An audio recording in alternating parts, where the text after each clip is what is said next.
오늘따라 이렇게 열렬히 환영하는 것 같아서 기분이 좋네요. 잘 계셨죠? 네. 네, 유독 한 분만 표정이 조금 어둡습니다.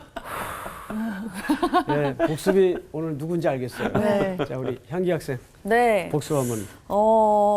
이제 뭐 간단히 거의 한 3개의 단락으로 제가 얘기를 해보겠습니다. 예. 일단 지난 시간에 세례 요한에 대해서 먼저 이제 저희가 배웠는데, 세례 요한은 그 에세레파의 쿰난 공동체 사람이었어요. 그래서 그 쿰난 공동체 사람들은 약간 사람들과 좀 다르게 우리는 하나님의 사람으로서 살아야 된다 해서 광야에서 이렇게 말씀을 따라, 심지어는 레위기에 나왔던 그 뭘 먹어야 되고 뭘 먹지 말아야 되고 그렇게 살아왔던 이제 요한입니다.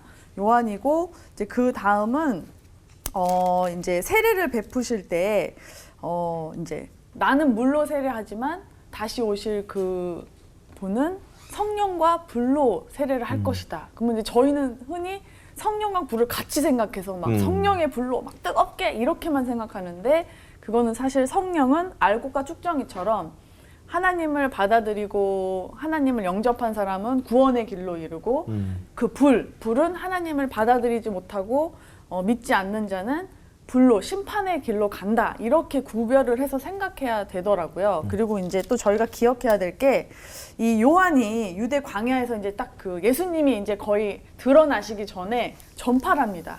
회개하라, 천국이 가까이 왔느니라. 그러면은 우리가 생각할 때 잘못을 뉘우치고 천국을 그냥 막연하게 그냥 이렇게 생각하잖아요. 근데 여기에 딱 중요한 핵심 말이 있더라고요. 회개하라는 하나님의 언약 안으로 들어와라. 천국은 우리가 주기도문에서 하늘에 계신 우리 아버지여, 그러니까 하늘의 뜻이 땅에 이루어진 것 같이 그 하늘의 뜻이 이미 땅에 이루어졌고 가까이 왔다. 임박한 게 아니라 이미 예수 그리스도가 태어나심으로 인해서 이미 우리에게 그 하나님의 뜻이 왔다. 이미 왔다라고 이렇게 선포를 하는 것처럼 이렇게 전파를 했더라고요. 그래서 지난 시간에는 이렇게 요런 이야기를 배웠는데, 그래서 또 생각을 해봤어요. 우리가 언약이라는 걸 생각할 때 연인이나 아니면 뭐 엄마 아빠와의 아이들이 약속할 때 보면은 믿지 못하면 언제 오나 그 기다림이 너무 힘들고 안달복달하는데, 믿고 기다리면 오히려 그게 설레임이 되고 그 기다리는 시간은 오히려 우리가 준비할 수 있게 되잖아요. 그래서 이게 우리가 안달복달하지 말고 그 언약을 믿고 하루하루 그 예수님이 그 승리의 길을 진짜 걸어오시는 그 대열에 합류하는 걸 상상하면서 하루하루 설레임으로 살아야겠다라고 생각했습니다. 기가 막히다. 잘했다. 오늘 수업 마태복음 5강 광야와 시험. 자, 오늘은 마태복음 4장 그 유명한 이제 광야의 예수님의 그 시험 받으시던 장면을 우리가 조금 깊게 한번 조명해 보겠습니다. 네. 우리 광호 학생부터 네. 읽어볼까요? 그때 예수께서 성령에게 이끌려 마귀에게 시험을 받으러 광야로 가사 40일을 밤낮으로 금식하신 후에 줄이신지라. 시험하는 자가 예수께 나와서 이르되 내가 만일 하나님의 아들이여든 명하여 이 돌들로도 떡덩이가 되게 하라. 예수께서 대답하여 이르시되 기록되었으되 사람이 떡으로만 살 것이 아니요 하나님의 입으로부터 나오는 모든 말씀으로 살 것이라 하였느니라 하시니, 이에 마귀가 예수를 거룩한 성으로 데려다가 성전 꼭대기에 세우고 이르되 내가 만일 하나님의 아들이여든 뛰어내리라.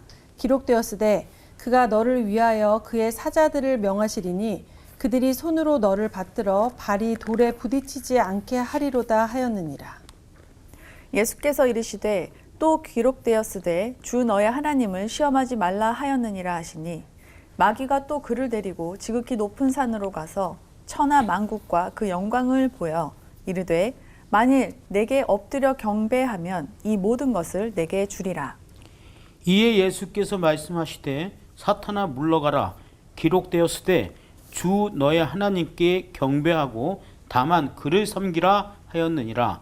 이에 마귀는 예수를 떠나고 천사들이 나와서 수종드니라. 예, 아멘. 잘하셨습니다. 방금 우리 향기 학생이 이제 복습을 하다가 그 연인 관계를 얘기했고, 제가 그 얘기를 얼핏 들으면서 이런 질문이 들더라고요.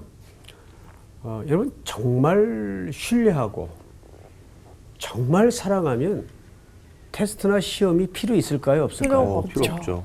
그렇죠. 네. 그건 못 믿을 때 하는 거죠. 떠보면서. 맞아. 그렇죠. 그런데 오늘 그 개념이 그대로 이 과정에서 지금 나타나고 있어요. 아들은 그 시험에 넘어갑니까? 안 넘어갑니까? 안 넘어가죠. 왜 안 넘어갔을까요? 말도 안 되는 소리 하고 있어요. 그렇게 좀 분위기에 맞게. 안 넘어가야죠. 안 넘어가야 우리를 구원하실 수 있어요. 그렇지. 아버지와 아들의 관계는 하나의 관계니까 네. 거기에는 어떤 빈틈과 여지가 있을 수 없죠. 없죠. 정답을 얘기한 거예요. 말도 안 되는 소리니까. 예.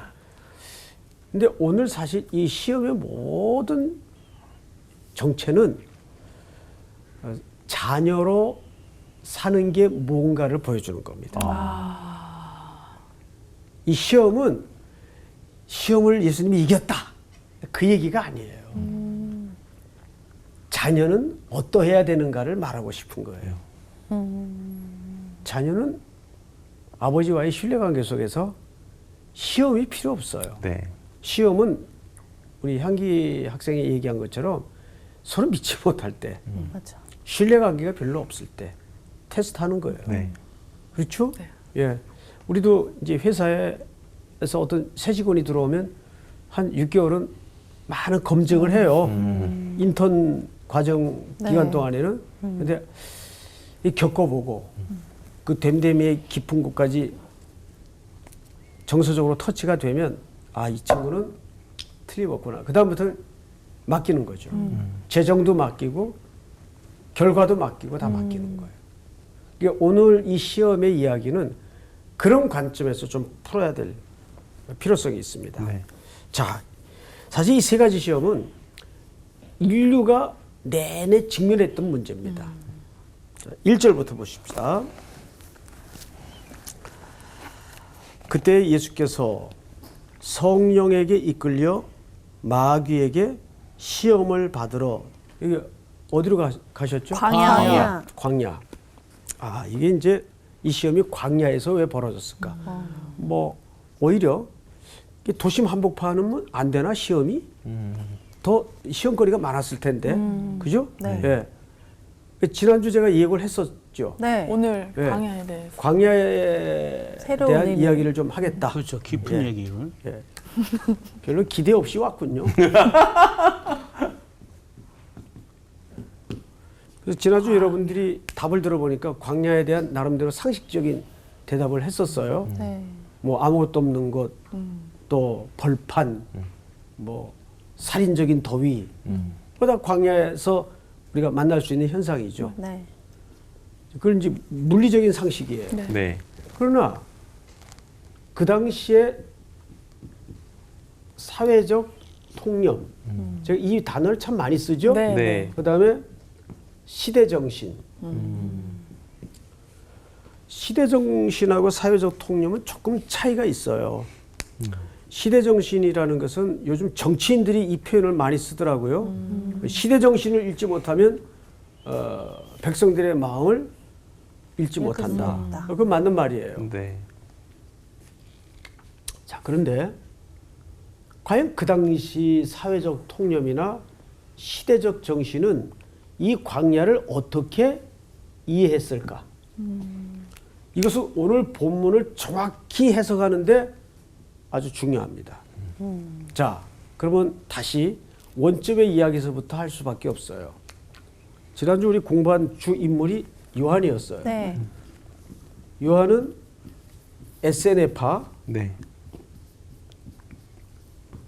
파 중에서도 쿰란 공동. 그렇죠. 쿰란 공동체. 쿰란 공동체의 가장 특징적인 그 성결 예식은 세례입니다. 세례. 그런데 문헌을 찾아보면 이 세례는 우리 요즘 세례는 다른 사람이 주죠. 네. 근데 이건 셀프 세례예요. 혼자 스스로. 물에 들어갔다 그렇죠. 나오는 거예요? 뭐 그 당시 당연히 침례였겠죠. 자, 그런데 쿰난 공동체 사람들이 셀프 세례를 할 때 그 이유를 알아야 돼요. 첫째는 자기 자신을 성결케 하는 거예요. 자기 자신을 먼저 성결케 하는 이유가 뭘까요? 우리 수희 학생, 네. 이유가 뭘까요? 내가 먼저 깨끗해진 다음에 이걸 또 전할 수 있는 기 때문 아닐까요? 뭐 그 부분도 틀림없이 있을 겁니다. 근데 또 그릇이 깨끗해져야 하나님의 말씀을 깨끗이 받을 수 있는 그런. 그러니까 나부터 하는 비슷한 얘기예요, 두 분이. 또 나도 비슷한 얘기를 해서. 자, 네. 내가 먼저 깨끗해야 공동체가 깨끗해져요. 무슨 소리인지 알겠죠? 네. 그러니까 이 성결 예식은 이타적인 거예요, 사실은. 요즘 우리 흔히 이 코로나 시대에 그렇죠. 내가 마스크를 써야 돼요. 나를 위해서 먼저. 네. 그래야 누구를 남한테 위하는 거예요? 동시에 우리 상대방. 공동체를 위하는 거예요. 그래서 이 쿰란 공동체는 삶의 모든 집중이 공동체가 기준이에요. 내가 깨끗해야 돼. 왜? 공동체를 위해서. 네. 상대방을. 조금 개념이 다르죠? 네. 네. 그래서 이들은 세례라는 성결 예식이 어마어마하게 중요합니다. 근데 공동체 이론이 됐다고 당장 주는 게 아니에요. 1년의 유예 기간을 가지고 봐요. 삶을 지켜보고 말씀에 대한 이해를 지켜보고 한 끝에 두 가지를 봅니다. 성결한가? 그리고 두 번째는 뭘까요? 이웃에 대한 구제입니다. 이웃사랑. 이것이 공동체에서 검증이 되면 그제서 세례를 줍니다. 자, 그런데 이들은 굳이 왜 예루살렘이라는 거대한 종교, 권력, 모든 것이 집중되어 있는 이 도시에서 떠나 여기 가서 저러고 좀 겉으로 직설적인 표현처럼 궁상맞게 저러고 살까요? 여러분, 이때는 유대 전쟁, 마카비 전쟁, 이 수많은 전쟁의 과정을 통해서 세속의 물결이 어마어마하게 들어왔어요. 그러면서 바리새인들이 등장을 하고, 여러분, 그래서 바리새인들의 태동이 사실은 매우 긍정적인 차원에서 출발이 된 거예요. 네. 그리고 조금 더 나간 사람들은 여기에서는 우리가 선한 것을 기대할 수 없겠다. 그리고 이 사람들의 궁극적인 염원은 뭘까요? 메시아를 기다리는 거예요. 네. 그렇겠죠? 네. 메시아를 기다리는 거예요. 그래서 이들이 광야로 들어갑니다. 저 광야. 그러면 이 시대 사람들이 가지고 있는 광야에 대한 통념은 정확히 뭐냐면 새로운 세상의 도래, 새로운 나라의 꿈을 연결어가는 곳, 희망의 장소란 말이에요. 무슨 말인지 알겠어요? 네. 적어도 우리가 이스라엘 역사 속에서 광야는 그런 기대감이 없던 네. 광야였다면 이 쿰란 공동체가 저 광야에 들어가서 저런 삶을 고집스럽게 구현할 수 있었던 것은 새로운 희망, 새로운 공동체, 새로운 비전. 이제 알겠어요? 네. 이것이 당시 유대인들이 이해하는 광야에 대한 또 다른 측면이었어요. 되게 좋은 그렇겠죠. 개념이죠. 예. 우리는 막 힘들고 막 맞습니다. 고난이. 그 다시 오실 메시아의 나라의 도래를 희망을 가지고 기다렸기 때문에 저 척박한 삶을 감내할 수 있었던 거예요. 그러니까 우리가 참 도전받을 원리가 여기 많이 감춰져 있는 거죠. 자, 그런데 우리가 지난주 시간 관계상 다 마치진 못했지만 세례 요한이 예수님에 대한 오해를 갖고 있었어요. 자, 앞에 3장 13절을 좀 볼까요? 이때 예수께서 갈릴리로부터 요단 강에 이르러 요한에게 뭘 받으러 나오세요? 세례를 받으러 나오세요. 예수님이. 그러자 요한이 말려 이르되 내가 당신에게 세례를 받아야 할 테니 당신이 내게로 오시나이까. 이건 뭐 너무 200% 당연한 얘기죠. 그런데 우리 상훈 학생이 15절 읽어보세요. 예수께서 대답하여 이르시되 이제 허락하라. 우리가 이와 같이 하여 너의 모든 의를 이루는 것이 합당하니라 하시니. 이에 요한이 허락했다. 이렇게 돼 있죠. 네. 읽다가 끊어요. 자, 이에 요한이 허락했다. 이렇게 돼 있어요. 근데 예수님이 뭐라 그랬냐면 모든 의를 이루는 것이 합당하다 그랬어요. 모든 의를 이루는 것이 합당. 의를 이루는 게 과연 뭘까?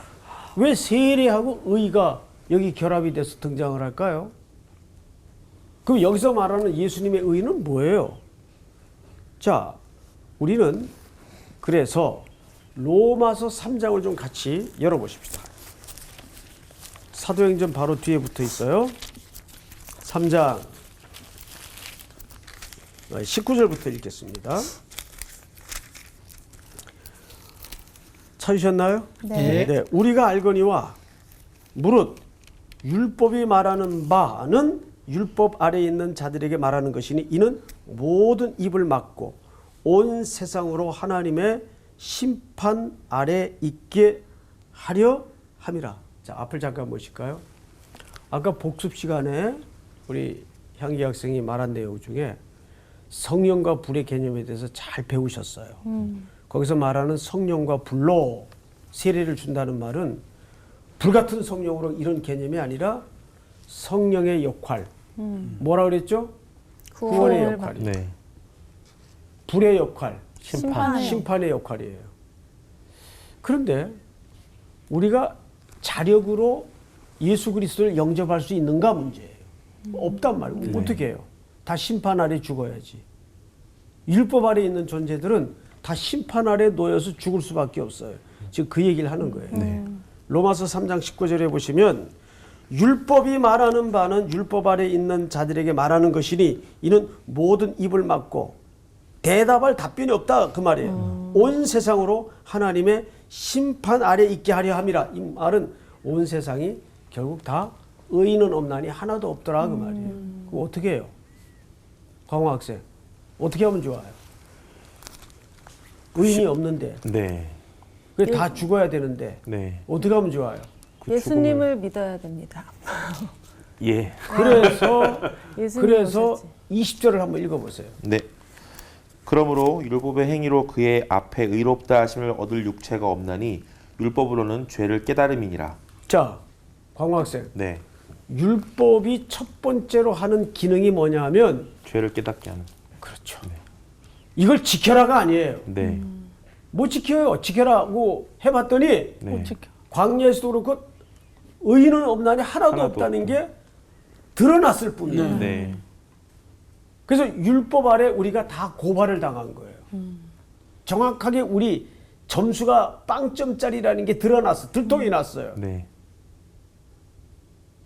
그 이야기를 20절에 어떻게 했죠?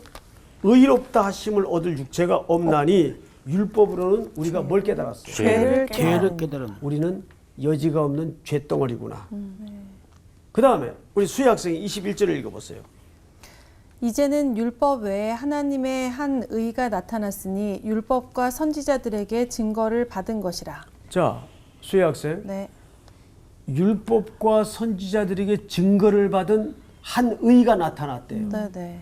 그럼 이 의는 어떤 사상이고 철학을 얘기하는 걸까요? 어떤 분을 얘기하는 걸까요? 예수 그리스도를 얘기하는 그러니까 율법과 선지자들로부터 꾸준히 증거되었던 분이 누구죠? 예수 그리스도. 이분이 오실 것이다. 네. 이분이 오실 것이다. 여러 선지자들 통해서 설명했어요. 그런데 그분들이 증언했던 한 의가 네. 나타났어요. 지금. 그 의가 요단강에 서 있는 거예요. 세례를 받기 위해서. 이해가 돼요? 네. 그분이 누구냐면 예수 그리스도를 얘기하는 거예요. 네. 그러니까 성경의 의의 실체는 그리스도를 얘기하는 거예요. 자, 그 다음 22절을 우리 형제 학생 읽어보세요. 곧 예수 그리스도를 믿음으로 말미암아 모든 믿는 자에게 미치는 하나님의 의니 차별이 없느니라. 자, 정확하죠? 뭐 어떻게 곧 예수 그리스도를 믿음으로 말미암아 그 한 의는 그리스도를 얘기하는 거예요. 네. 그리스도가 의란 말이에요. 자, 그러면 잠깐 숨을 고르고 지나가십시다.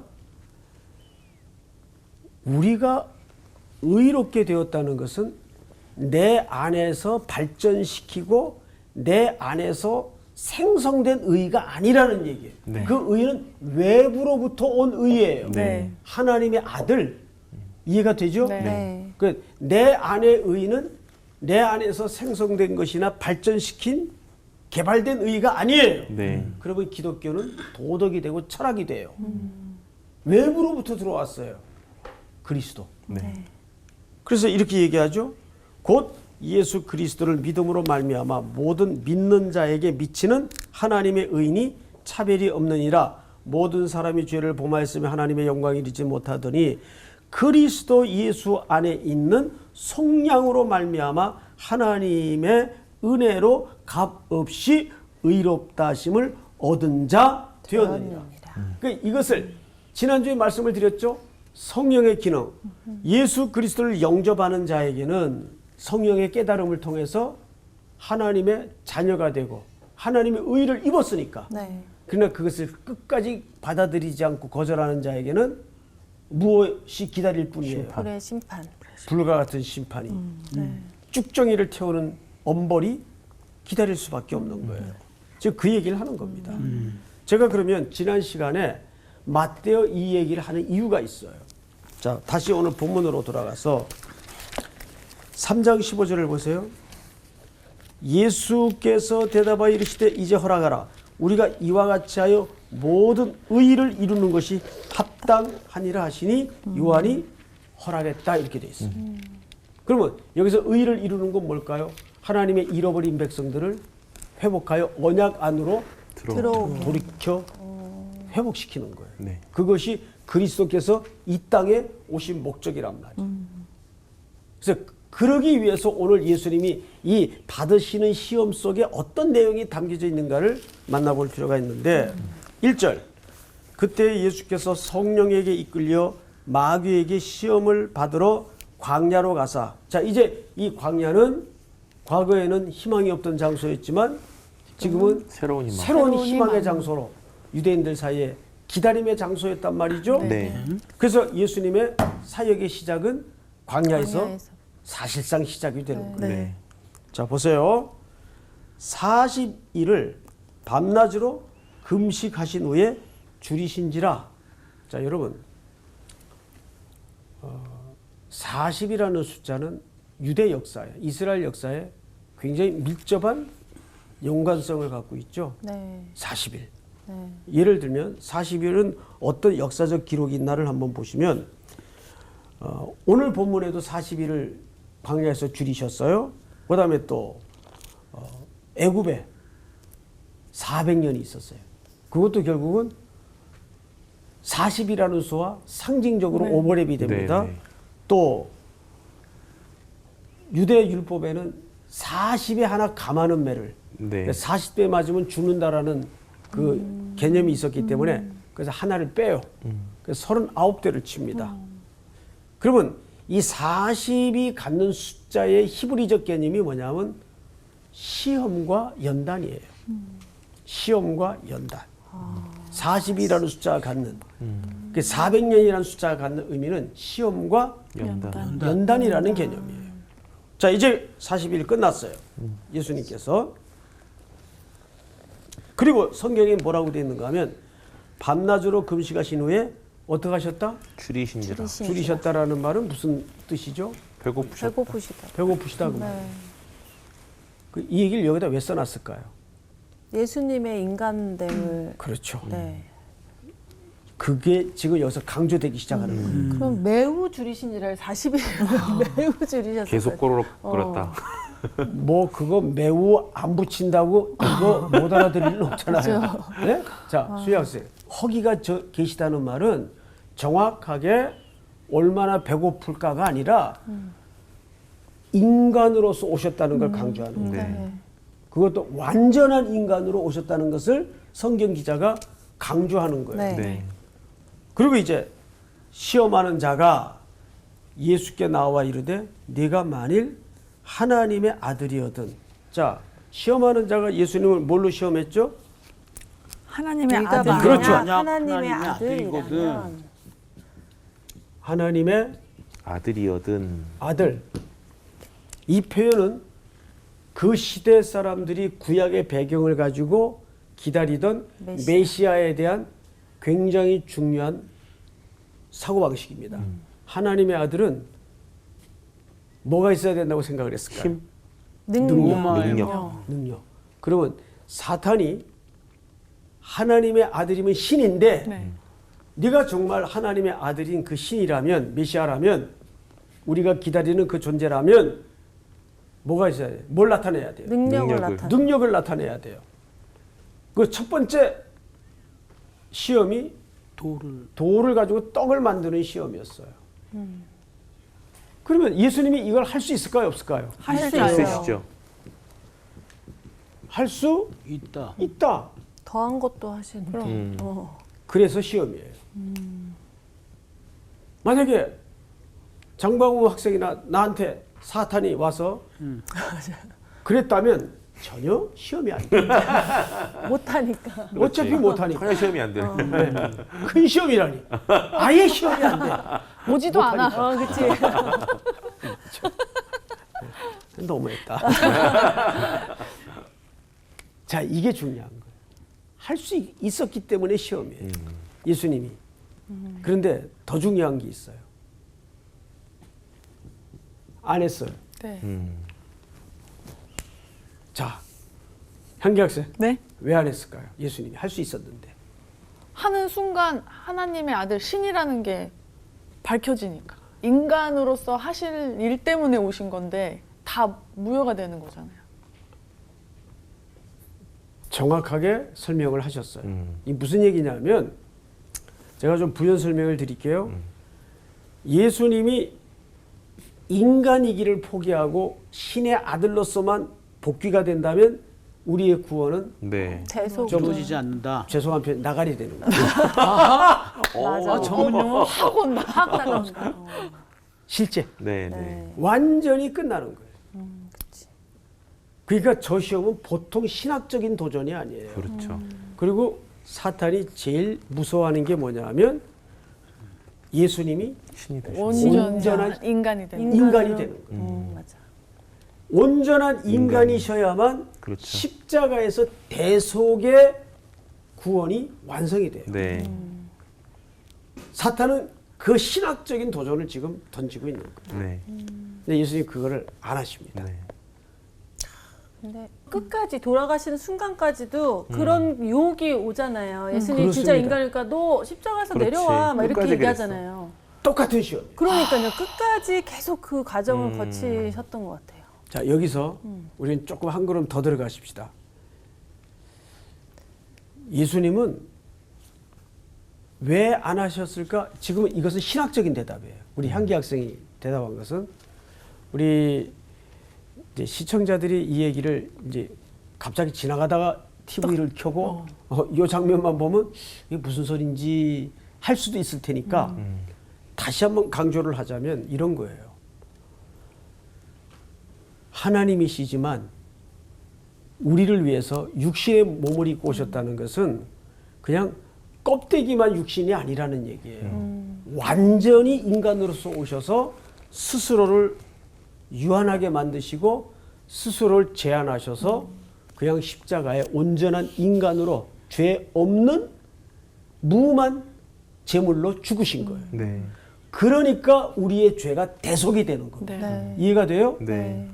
근데 그 거대한 구원의 신학적 작업에 사탄이 지금 돌을 던지는 거예요. 너 하나님의 아들이지 않냐? 너 할 수 있지 않냐? 해봐라. 예수님이 거절하셨어요. 그 속셈을 간파했기 때문에. 또 하나, 이 거절한 이유가 뭘까요? 왜 거절했을까요? 방금 서론 시간에 말씀을 드렸던 것처럼 예수님은 하나님의 아들이세요. 그 말은 무슨 얘기인가 하면 아버지의 아들로서 순종하는 거예요. 네. 무슨 소리인지 알겠어요? 네. 그러니까 여기서 일관되게 예수님이 흔들리지 않는 태도가 뭐냐면 아들로서의 태도예요.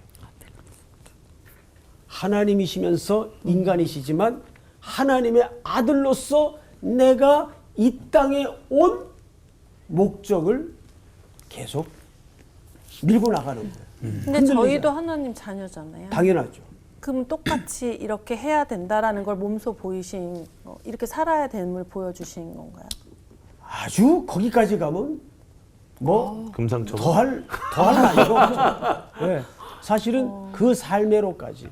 그러니까 결국 우리가 제일 지금 못 살고 있는 게 뭐냐면 자녀로서 못 살고 있어요. 우리 자녀란 말이에요. 네. 그런데 꼭 아버지 없는 자녀처럼 살고 맞아요. 내 멋대로. 그러니까. 그러니까 신앙이 그런 것 같아요. 여러분보다 조금 인생을 더 산 선배로서, 목사로서가 아니라 선배로서 가만히 인생을 반초해보면 이런 거예요. 남는 게 결국 하나님을 의지하는 싸움이에요. 그래야 안 그래요? 맞습니다. 맞아요. 내게 뭐가 주어지고 갖추고 이건 결국은 아무것도 아니다. 그 생의 수많은 굴곡 길목마다 하나님을 의지해서 걷느냐, 지 힘으로 걸어보려고 애쓰고 보둥거리느냐. 그러니까 저쪽에 상대로 서 계신 예수님은 항상 우리에게 이런 질문을 묻는 듯해요. 너 아직도 네 힘으로 살래? 내 힘으로 살래? 이걸 묻는 듯해요. 그러니까 이 간단한 시험은 사실 첫사람 아담이 넘어졌던 시험이에요. 아담을 에덴 동산의 왕으로 세우셨단 말이에요. 그런데 하나님과 비기려는 사탄의 유혹에 빠져서 그만 아담이 범죄하죠. 그리고 에덴 동쪽으로 쫓겨나요. 그리고 긴 성경의 역사는 그 잃어버렸던 에덴을 회복하는 것으로 회복이 되잖아요. 네. 네. 그 생명나무는 예수 그리스도를 비유하는 설명이잖아요. 자, 3절을 보세요. 시험하는 자가 예수께 나와서 이르되 네가 만일 하나님의 아들이여든 명하여 이 돌들로 떡덩이가 되게 하라. 예수께서 대답하여 이르시되 기록되었으되 사람이 떡으로만 살 것이 아니요 하나님의 입으로부터 나오는 모든 말씀으로 살 것이라 하였느니라 하시니. 이것도 보니까 예수님이 어디 말씀을 인용을 하고 계시네요. 네. 구약. 신명기 말씀이에요. 구약이겠지. 신명기 8장 3절의 말씀이에요. 사람이 떡으로만 살 것이 아니 하나님의 입에서 나오는 모든 말씀으로 살 것이니라. 자, 그러면 여러분 출애굽기의 이야기예요. 신명기 8장 말씀이. 출애굽기의 기록의 배경과 신명기 기록의 배경은 40년 차이가 나요. 그렇죠? 네.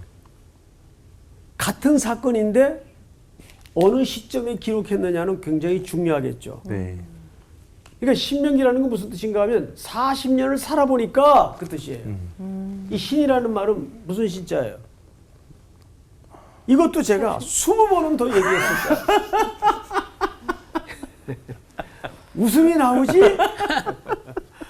재신, 다시 신. 네. 다시 신. 왜 다시 얘기해요? 못 알아들으니까. 그것도 있고 중요하니까. 네. 중요하니까. 그래서 신명기의 기록은 출애굽 과정을 다시 얘기한 거죠. 네. 이들이 제일 먼저 나와가지고 걸렸던 시험이 먹는 거였어요. 맞아요. 오늘 광야의 시험처럼. 그래서 이들이 먹을 걸 요구했어요. 모세에게 광야에 아무것도 없지 않냐?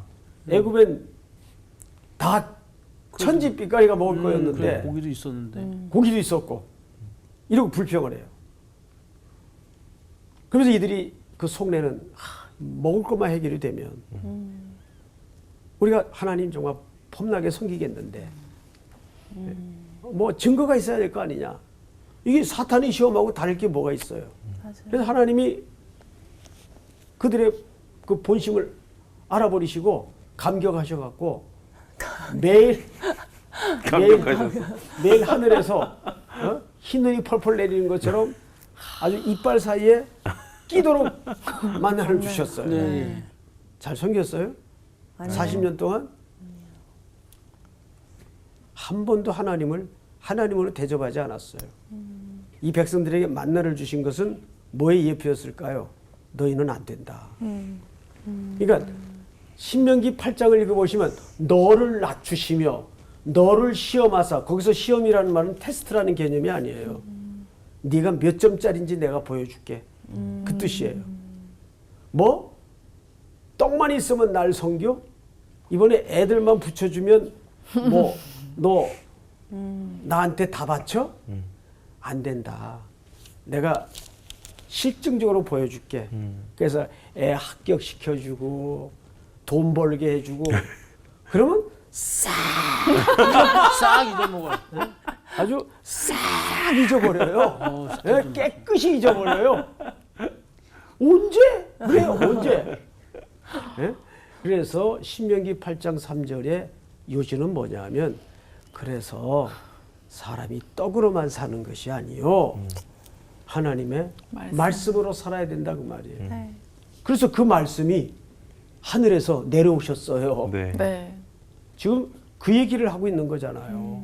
이 시험이 그러니까 인류의 공통적인 시험이에요. 지금도 끝나지 않는 시험이에요. 맞아. 지금도 우리 속에는 끊임없이 이 사탄의 속삭임에 아우. 벌렁벌렁 넘어가는 사람들이 한둘이 아우, 제발 좀 아주 그만 그냥 좀 했으면 좋겠어. 삶 속 구석구석에서. 얄미워워 죽겠어. 얼마나 덤벼드는데요.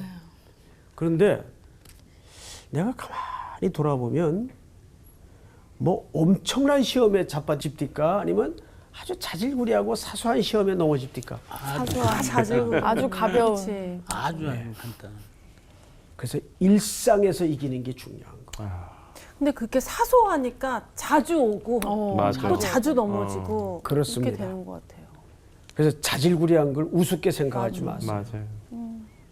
작은 것에 넘어지면 당연히 큰 것에도 넘어지게 돼 있어요. 근데 작은 것에 견디어내고 버틸 수 있다면 큰 것에도 버텨요. 그러니까 신앙생활을 언제든지 장엄하게 폼나게 멋지게 하려고 하지 마세요. 그죠? 한 발자국 이겨나가는 거예요. 네. 지금 시험이 2개가 더 남았는데 시간이 다 됐어요. 야, 다음 시간. 시간이네. 시간. 와, 시간 너무 빨리 간다. 끝났어요? 네, 오늘 공부는 여기까지. 난 지금 시간이 3분의 1밖에 안 흐르는 줄 알았어. 진짜 깜짝 놀랐네. 나머지 2개를 기대하고 있었는데. 아, 참. 근데 진짜 사소한 것은 넘어지더라고요. 그러니까요. 그러니까 진짜 이 정도는 괜찮겠지. 맞아, 때로는 막 맞아. 합리화시키면서. 근데 너무 슬픈 거는 이렇게 사소한 일인데 그때 또 그게 중요해 보여 그게. 그치? 그래서 너무 쓰러지고 커면 아무것도 아무것도 아닌데. 아 근데 이 건강을 위해서 이제 제가 다이어트를 지금 하고 있는데 항상 보면 마음속에서는 그 외침이 있어요. 내일 하자. 그 외침이 있어요. 그 외침이. 내일 하자는 어. 외침. 뭐 맛있는 거 나오면 안 먹어야 되는데 하나만 먹어도 되지 않을까? 이렇게 유혹이 온다고. 이 일상에서 이 사소한 것까지 이겨야 되는데 그래야 큰 것을 이길 수 있는데. 맞아요. 그러니까 늘 우리가 떡으로 살지 말고 말씀 안에서 맞아요. 말씀 붙들고 살아가야 될 것 같아요. 그러니까요. 네, 그렇게 살아봅시다. 네. 네. 말씀으로